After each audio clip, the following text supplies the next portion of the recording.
Hola, ¿qué tal? ¿Cómo están? Bienvenidos a este ciclo Civilización Islámica. En este ciclo veremos una serie de temas muy importantes, muy interesantes sobre el Islam como civilización, el Islam como ciencia, el Islam como arte, el Islam como historia. Y, por cierto, los temas van a ser múltiples.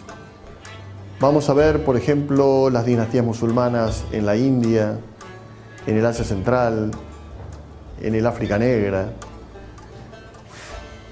Temas como, por ejemplo, los matemáticos, los astrónomos, los botánicos, los médicos, los historiadores, los geógrafos, los viajeros.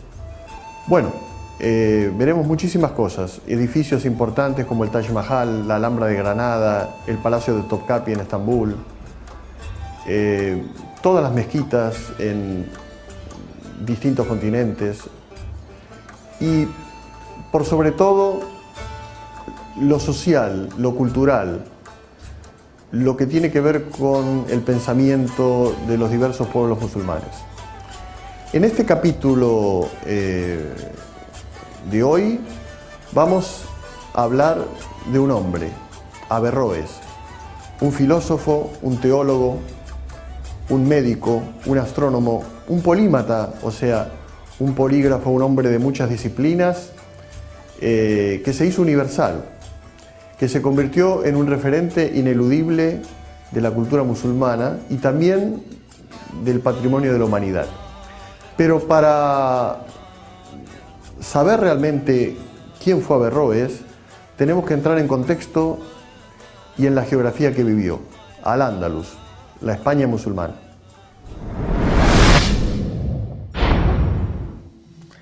Al-Ándalus, la España musulmana, fue durante 8 siglos de existencia, entre 711 y 1492, un escenario de mestizaje e intercambio entre la tradición y la cultura oriental y la occidental.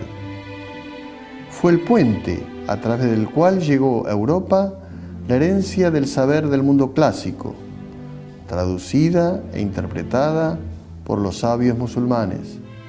Fue un laboratorio en el que se mezclaron aportaciones de la más diversa índole, dando lugar a una civilización que alcanzó momentos esplendorosos y que aún en su decadencia fue capaz de sorprender al mundo con realizaciones como la Alhambra de Granada, bello canto de cisne de una civilización que se extinguía. Pero sus huellas siguen presentes, no solo en un rico legado artístico, científico y monumental en la península, sino aquén del Atlántico, en numerosos aspectos de nuestra vida cotidiana latinoamericana en general y argentina en particular.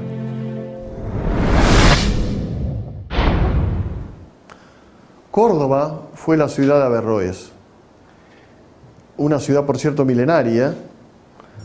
Estamos hablando de Córdoba, España. Fue en realidad fundada por los cartagineses. El nombre Córdoba proviene de Cart Yuba, la ciudad de Yuba. Yuba fue un general númida del ejército cartaginés. Hacia el año 206 a.C. fue conquistada por los romanos y a partir de entonces Córdoba va a ser una de las ciudades del Imperio Romano.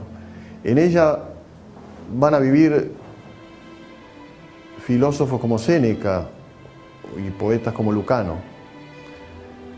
Pero será en el año 711 cuando llegan los musulmanes provenientes del norte del África y a partir de entonces Córdoba se va a convertir en una ciudad muy importante, ya que va a ser, en primer lugar, la principal ciudad de la gobernación de Al-Ándalus, luego va a ser la capital del Emirato de Córdoba, hasta que finalmente se va a convertir en la capital del Califato de Córdoba, y va a ser una de las ciudades más importantes, no ya de Al-Ándalus, sino de todo el mundo islámico. Principalmente va a rivalizar con ciudades como El Cairo o Bagdad. Córdoba va a tener incluso una de las mayores bibliotecas de la historia del Islam, donde se encontraban nada más y nada menos que 400.000 volúmenes. Esta ciudad de Córdoba, en el siglo X, va a tener cerca de 3.000 mezquitas, 300 baños públicos, e incluso, a diferencia de otras ciudades, por ejemplo, de la Europa Latina, donde París y Londres eran apenas aldeas, Córdoba va a tener alumbrado público y un sistema de canalización y agua potable única en el mundo. Bueno, en esa Córdoba va a vivir Averroes, y principalmente en una de esas 3.000 mezquitas, la más importante de todas, la famosa mezquita de Córdoba, Averroes va a estudiar medicina, jurisprudencia y otras ciencias. Averroes, su nombre era Abu al-Walid Muhammad ibn Ahmad ibn Rushd. Ibn Rushd significa el hijo de la rectitud. Los latinos, los europeos cristianos, lo van a llamar Averroes, que es una deformación, por supuesto, de este nombre Ibn Rushd. Pero Averroes, ¿quién es? Bueno, en primer lugar, Averroes va a seguir la profesión de su familia, o sea, el derecho islámico, la jurisprudencia. Ya su abuelo, que se llamaba igual que él, Abu Walid Muhammad ibn Ahmad ibn Rushd, llamado Al-Jid, fue el principal juez de Córdoba y de Al-Ándalus a fines del siglo XI y principios del XII. Averroes va a nacer en el año 1126 en la ciudad de Córdoba, y su padre igualmente fue un famoso jurista. Él va a vivir en una época muy particular de la historia del Islam. Es importante que nosotros nos situemos en esa época para comprender la importancia, el significado de su vida. En esa época el mundo islámico estaba conmovido por ciertos acontecimientos. Se desarrolló la Segunda Cruzada entre los años 1146 y 1148. Luego, también en ese mundo de cruzadas, de invasiones, vamos a tener la figura paradigmática del sultán Saladino, que en el año 1187 va a reconquistar la ciudad de Jerusalén. También por esa época, Al-Ándalus va a ser parte del imperio de los almohades, que va a abarcar tierras tanto en el África como en la península ibérica. Bueno, en ese mundo va a vivir Averroes, y más principalmente va a estudiar en esta mezquita de Córdoba, que al mismo tiempo que era un templo musulmán con una capacidad de 25.000 orantes, también alojaba un hospital y una universidad. Se va a convertir en un juez de jueces de la administración almohade en Al-Ándalus. Va a ser primero juez en Sevilla y luego juez en Córdoba, lo que se conoce en árabe como Qadí al-Qudat, juez de jueces. Pero al mismo tiempo va a estudiar medicina y va a ser el autor de una famosa obra médica conocida como Kitab al-Kuliyat fil Tib, o sea, el libro de las generalidades de la medicina. En ese libro hay un tratamiento a fondo de toda la medicina conocida, de la época clásica de los latinos y griegos, y también de todas aquellas disciplinas médicas desarrolladas por los musulmanes desde el siglo VIII en adelante. Entre las particularidades que aparecen en este libro de Al-Kuliyat, de las generalidades de la medicina, comprobamos, por ejemplo, que Averroes es el primero que dice que nadie se puede contagiar 2 veces de la viruela. También, entre otras observaciones, encontramos que Averroes habla de la función de la retina, algo, por cierto, que fue un avance importantísimo de la oftalmología. Pero al mismo tiempo vamos a encontrar que, paralelo a sus estudios y desarrollos de la jurisprudencia islámica y de la medicina, Averroes también fue un astrónomo que cuestionó a Aristóteles y puso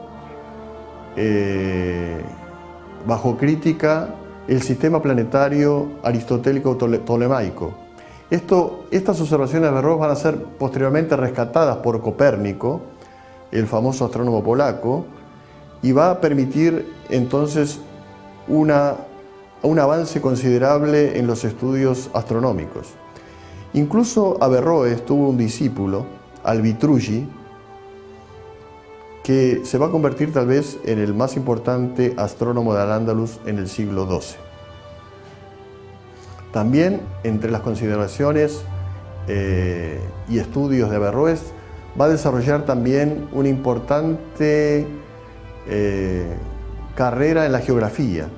Y vamos a encontrar que, por ejemplo, el historiador Ibn Khaldún, en su Al-Muqaddima, o Introducción a la Historia Universal, va a decir que Averroes es uno de los sabios musulmanes que, con un particular énfasis, habla de que el mundo está habitado en todos sus confines y particularmente desde el Ecuador hacia el sur, algo que era prácticamente inimaginable por las gentes de la época. Pero más allá de la medicina, la jurisprudencia, la astronomía, Averroes va a ser un pensador dedicado a la sociología y a la política. Y ahí vamos a encontrar que entonces en uno de sus comentarios, ya que él va a ser muy famoso por comentar no solamente a Aristóteles, sino también a otros sabios clásicos como Platón, en el comentario de la República de Platón, Averroes nos va a decir que el hombre es un animal ciudadano, que es eminentemente político y que por esa razón va a estar volcado a la sociología y a la política desde el nacimiento. Así encontramos un comentario interesante relativo a estas disciplinas, en la que Averroes dice que el peor de los gobiernos es aquel que convierte a una comunidad en varias, y por el contrario, el mejor de los gobiernos es aquel que une a una comunidad.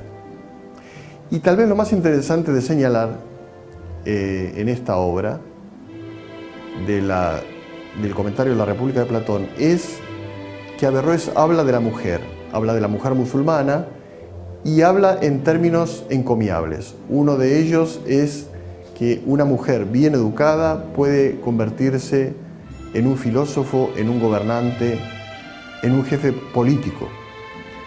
Y al mismo tiempo dice que una mujer en consecuencia puede convertirse en una guía para la sociedad. Pero más allá de todo, Averroes va a quedar en la historia universal por sobre todo como un filósofo. Y eso es lo que veremos en el próximo bloque.